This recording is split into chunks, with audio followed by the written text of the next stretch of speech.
Hello there, and welcome to the Decent Wrestling Show.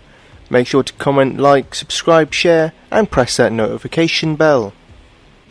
On the 7th of June, WWE NXT held the Takeover pay-per-view in your house, live on the WWE Network. This was the first in your house since I believe 1999 with St. Valentine's Day Massacre. This whole show had an awesome nostalgic feel. WWE really went out of their way with the set, the music, the return of the WWE ice cream bars, and bringing Todd Pettengill back for one night, which I thought was pretty awesome. And Todd Pettengill is just as cheesy as ever, which is great to see. Onto the show. We opened with a musical performance from the band Code Orange. It's not my style of band or song, but it was fine. Up Girls over Code Orange any day of the week. The first match was the 6-woman tag between Tegan Nox, Shotzi Blackheart and Mia Yim against Candice LeRae, Raquel Gonzalez and Dakota Kai. Kai turned on Nox at the end of 2019 at War Games as she felt that she had been overlooked. And during their street fight match at TakeOver Portland earlier this year, Raquel Gonzalez made her debut, helping Dakota Kai win. Shotzi has been helping Nox in this feud, and Mia and Candice have their own issues with each other. I thought this match was a great opener. Not a great match, but a great opener. It was a hot match to just kick things off. Loads of high spots, including Tegan Nox doing a somersault off the top rope to the outside. And I thought all the stories meshed well together, and the match was enjoyable because of it. Overall, it was fast paced, and Tegan Nox picked up the win, with the Shiniest Wizard connecting against Dakota Kai, getting her revenge finally. Team Tegan wins this match. I will give this one 3.25 stars. For being good, but ultimately just a solid opening match. I would mildly recommend this match. On a side note, Dakota Kai had pink hair for this event in her tribute to Hana Kimura, which was a nice touch and more proof that Hana will never be forgotten. On an episode of NXT, Finn Balor was supposed to face the Velveteen Dream. However, Balor was mysteriously attacked backstage. This turned out to be Damian Priest, who interrupted Balor's match with Cameron Grimes to assault him. Priest's reasoning was that Balor is a big star, and because Priest wants his name to live forever, attacking Finn Balor would do a good job of proving his worth. Balor had a great comeback line in the promo saying, "You want to live forever? Well, you're not going about it a smart way." I thought that was a cool cutting line from Finn. You want to live forever? Well, you're not going about it a very smart way. Overall, this was a terrific match. They told a great story in this. Balor attacked Priest from the bell, but Priest took control for the majority of the opening stages of the match and dominated. Eventually, Balor made his babyface comeback, and they transitioned into a great back and forth match with neither superstar being able to get control due to both of their top level skills. You really felt in this match that both of the characters needed to win and were doing anything in their power to win. The ending came when Priest tried to slam Balor from the apron to a set of steel steps with a hangman move. However, Balor escaped and drop-kicked Priest onto the steps, in which was a nasty bump. He bounced and slid off the steel steps. After that, Balor brought Priest back into the ring and hit the coup de grace for the win. Awesome match between these two. Both worked their asses off and told a great back and forth story. The ending was brutal and this was a joy to watch. I'm not sure what happens with Priest now, considering he has kept losing these big matches, such as this one and the one with Keith Lee on NXT. But Balor can now move on to Volta again and Imperium. Hopefully when travel resumes, hopefully sooner rather than later. So this match, I'm going to give 4.25 stars for this one. Terrific match between these two. and maybe we might see a rematch. I would be down for it. Johnny Gargano is my favourite male superstar currently. I love his character work and have loved it since he started his feud with TOMMASO Ciampa in 2017 maybe? Keith Lee is Keith Lee. Absolutely awe-inspiring. The stuff this guy can do at his size is crazy. So Gargano, since his victory over TOMMASO Ciampa in the final beat match, has been doing these sort of dinner segments with his wife Candice LeRae. Keith Lee and his partner Mia Yim did a spoof of it, as Johnny and Candice were targeting Keith and Mia. Johnny was targeting Keith Lee because Keith Lee is loved by the NXT audience, the same audience who turned on Johnny Gargano, even though Johnny didn't change. In the go-home show, in a mixed tag match, Johnny used his keys to rake Keith's eye. This is why when Gargano entered this match on this night, from his own house in the set, because he is NXT, which I thought was a good little touch, he locked the door and put the key in his trunks. Gargano was cocky to begin with, but this didn't last as he realised that Keith Lee was just as fast as he is powerful, and that just being faster than Keith Lee wasn't going to win him this match. Johnny tried to run away through the door on the set, but remember, he locked it to begin with, so Keith Lee stopped him, slammed into the door, and brought him back to the ring. Gargano did gain control working over the hand and eye of Keith Lee, but Lee made his comeback, pouncing Johnny through the plexiglass into the crowd, which was an awesome moment. Candice showed up to help Johnny, but she was stopped by Mia Yim. But this didn't stop Johnny from getting his keys from his trunks while the ref was distracted with these two, raking Keith Lee's eye with it, and hitting his springboard DDT finisher for a great niffle. Lee then fired up, hit his spirit bomb, and the Big Bang Catastrophe for the victory. Another awesome match.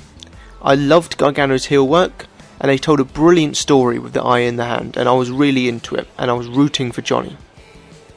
I would have given it 4.5 stars, but the ending was a tad anticlimactic, so I'm going to give it 4.25 stars. And I sincerely hope we get another match out of this between these two. I really want to see an encore between these two, because they work terrifically together. The Undisputed Era and Velveteen Dream have been feuding since September 2019, when Strong defeated Velveteen for the North American Championship. Later in the year, the Undisputed Era attacked Velveteen Dream, injuring Dream's back. Velveteen returned in February of this year, and he targeted the Undisputed Era and Roderick Strong, mainly. He faced Strong in a cage match, and while he lost, it turned out it was all a ruse, just to get Adam and Cole alone in the ring away from the Undisputed Era. Since then, Cole and Dream did have a title match on NXT, that Dream lost due to interference between the Undisputed Era and Dexter Lumis, who has his personal beef with the Undisputed Era, for unknown reasons.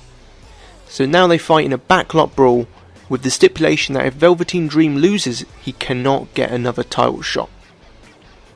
So this match took place surrounded by cars in an outside ring. Adam Cole showed up in a Undisputed Era custom monster truck, while Dream showed up in a beautiful yellow Lamborghini. The opening few minutes of this matches were pretty good and unique, but then it did hit a little bit of a dry spell, with them fighting around Full Sail University. But they did good to pick it back up again, and Cole took a nasty bump off a ladder through a car window and had blood all up his arm in a sick visual. The rest of the Undisputed Era, bar Kyle O'Reilly for some reason, attacked Velveteen, but Dexter Lumis came up like a snake from under the ring with his starey eyes and kidnapped the Undisputed Era. Just put him in the back of the trunk of a car and went off. I enjoyed that though. Cole and Dream eventually got in the ring, and Cole won with the Panama Sunrise, which is basically like a Canadian destroyer, onto a pile of chairs. I thought this was a great match, but did not meet my expectations. I'm sad that Dream lost, but I expect he's probably moving to Raw and SmackDown, so I think he'll be fine in the end. It was certainly a unique match, and it wasn't really a normal match or a cinematic match, it was kind of in the middle. It had its memorable moments. I enjoyed it for the most part, so I'm going to give it 3 3/4 of a star. I thought it was great stuff, but again did not meet my hefty expectations. But still great stuff, and I definitely recommend checking it out. Cross attacked Ciampa to make an impactful debut. He ran roughshod through NXT and through some jobbers before Ciampa returned and challenged Cross to a match. Karrion Kross's entrance with his, I believe, wife, Scarlett, is just brilliant. Props to WWE for making that entrance. And Karrion Kross just has that great aura about him of like a supervillain. This was not a long match, going only about 6 minutes, and it was not a 5-star classic, but it was entertaining and accomplished its goal to make Kross look like a star, while not burying Ciampa completely. Early in the match, Karrion did hit a powerbomb type maneuver on Ciampa, with Ciampa landing on his back and neck on the apron, and considering Ciampa's injuries with his neck, it made it even more brutal. Ciampa did get his licks in the match, but Kross was too much and won with his chokehold in around 6 minutes. I'm going to give this match 3 3/4, mainly due to the story, the aura and the impact of this match. Certain matches don't need a whole lot of moves or crazy back and forth stuff to be an amazing match. Look at Hogan and Andre, Rockin' Hogan. These matches technically fine, but they're fine, nothing special, but it's just the aura around it what makes it good. And I love the aura around this, and Karrion Kross is a made man and will be a top star in WWE, no doubt. Excellent work all around, and I'm intrigued to see what happens with Ciampa now, because he has lost his last 2 big matches against Karrion Kross here and against Johnny Gargano. Charlotte defeated Rhea Ripley at WrestleMania 36 Day 2 to win the NXT Women's Championship in a terrific match. After this, Io won a number 1 contenders ladder match to earn a shot against Charlotte, which Io won via disqualification when Charlotte attacked Io with a kendo stick. Rhea made the save after Charlotte was attacking Io after the match, but Io and Rhea got into a fight themselves, setting up this 3-way match. This match was a bit clunky at times, but that's not a diss to this match, that actually worked for their favour, as it really felt like a fight. Think about it, it's a 3-way match. You can't really focus on one person. You're going to be out of focus, and so your moves are going to be a bit sloppy, so it made sense to me. In the middle of the match, Charlotte hit Io with a natural selection, which scared me because I thought Charlotte was going to win there, but luckily Io kicked out. Later, Charlotte threw Io through the window, not through glass, but through the window, into like some TV monitors in the set. Charlotte and Rhea then had a nasty looking, in a good way, fight on the entrance ramp, which led to Io climbing the set and hitting a sweet crossbody from the roof of the set onto both competitors. Serious hang time. Io and Rhea Ripley fought on the top rope, but Charlotte got involved, knocking Io off.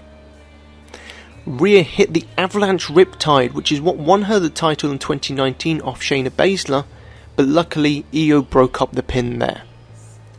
Charlotte pulled out a kendo stick from under the ring and went ham on both competitors. She then put the figure 8 on Rhea Ripley, but just as Rhea looked like she was going to be tapping out and looked to be done, Io hit a sweet, beautiful moonsault onto Rhea to pin Rhea 1, 2, 3. Io Shirai is finally your new NXT Women's Champion. This was an absolute barn burner of a match. They tore the house down, rebuilt it, and then tore it down again. It is a must-see match. Top to bottom, fast-paced action, great spots, great storytelling, and tremendous physicality. Io winning made it all the better. 4 4.5 stars out of 5 for this one, and I really am hoping that Io gets a long title reign. She doesn't deserve it, she earned it. Overall, I loved this show. NXT Takeover in Your House was a lot of fun. I wasn't bored for any extended period of time, and it flew by, and it had tons of memorable moments. I can really feel that NXT is really setting up for another golden age, and I am all for it. Plus, when Shirai finally debuts, the women's division, which is already at a high level, is going to be taken to an even higher level, and I really want to see Io Shirai versus Shirai, so hopefully she's here sooner rather than later, because she's stuck in Japan at the moment. So I'm going to give this show a strong 8 out of 10. Terrific show top to bottom, and I definitely recommend you checking this one out. MVP of the night obviously has to go to Io Shirai. She is something else when it comes to wrestling. The owner of the best suicide dive and the best moonsault in wrestling, and just an all-round technical wizard in the ring. This was a big night not just for her, but for Joshi wrestling in general. Congratulations Io Shirai. Match of the night was the main event, the three-way women's main event between Io, RHEA and Charlotte. As said before, an excellent showing from all three ladies, and it lived up to the hype and more. Thank you for watching. Make sure to like, comment, share and subscribe.